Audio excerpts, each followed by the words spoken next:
महाराज कंजूस महारानी को शॉपिंग कराने लाए हैं। कई सारी दुकानें घूमने के बाद महारानी को एक ताज पसंद आया। महारानी, पूरे 22 कैरेट सोने से बना है। आप तो इसमें हीरोइन लगेंगी। इसका दाम कितना है? वो तो वजन करने के बाद पता चलेगा।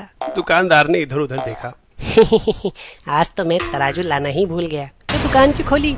चलिए महाराज, दूसरी दुकान खोजते हैं। अरे तब से घूम ही रहे हैं। क्या बोले? अरे मैं तो कह रहा था कि ताज नहीं तो ये कटोरा ले लेते हैं। महाराज क्या चॉइस है, ये भी 22 कैरेट सोने का ही है। अच्छा तो पैक कर दो, लेकिन इसका वजन भी नहीं पता।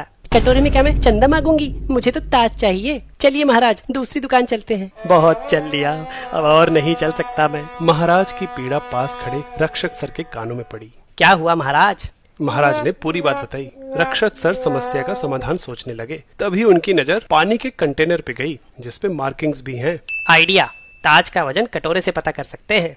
कटोरे से वजन नापोगे? सोना है, थोड़ा भी इधर उधर हुआ तो घाटा हो जाएगा। अरे आर्किमिडीज प्रिंसिपल पे भरोसा रखिए। आर्किमिडीज प्रिंसिपल के हिसाब से जब किसी ऑब्जेक्ट को फ्लूइड में डालते हैं तो उस पे ऊपर की तरफ एक बॉयंट फोर्स लगती है। ये फोर्स ऑब्जेक्ट के द्वारा डिस्प्लेस हुए फ्लूइड के वेट के बराबर होती है। अगर ऑब्जेक्ट तैर रहा है तो उसका वजन डिस्प्लेस्ड किए हुए पानी के बराबर होगा, लेकिन अगर ऑब्जेक्ट डिस्प्लेस्ड वाटर से भारी हुआ तो वो डूब जाएगा। रक्षक सर ने कंटेनर में पानी का लेवल नोट किया, 1000 मिलीलीटर, और फिर कटोरे को ऐसे रख दिया और वो तैरने लगा। कटोरी के ऊपर बॉयंट फोर्स लग रही है, जिसने इसका वजन बैलेंस कर रखा है, और आर्किमिडीज प्रिंसिपल के अनुसार ये वजन डिस्प्लेस किए हुए पानी के वजन के बराबर होगा। सर ने कटोरा रखने के बाद पानी का लेवल नोट किया, 1200 ml। यहाँ 200 ml का डिफरेंस है, और पानी की डेंसिटी 1 ग्राम पर मिलीलीटर होती है। तो इस हिसाब से कटोरी का वजन हुआ 200 ग्राम। कटोरी के वजन से क्या होगा? हमें तो ताज का वजन चाहिए, और ये तो पानी में तैरेगा भी नहीं। ताज का वजन जानने से पहले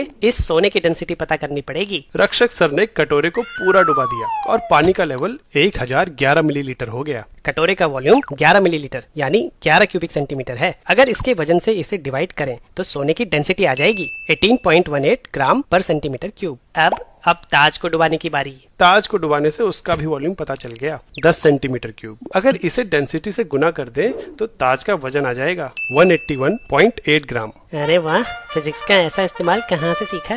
फिजिक्स वाला का बैच ज्वाइन कर लो, तुम्हें भी सिखा देंगे। किसी भी ऑब्जेक्ट पे ऊपर की तरफ लगने वाली बॉयंट फोर्स डिस्प्लेस्ड फ्लूइड के वेट के बराबर ही क्यों होती है? इसे तुम फ्लूइड मैकेनिक्स का इस्तेमाल करके बड़ी आसानी से समझ सकते हो। ट्राई करके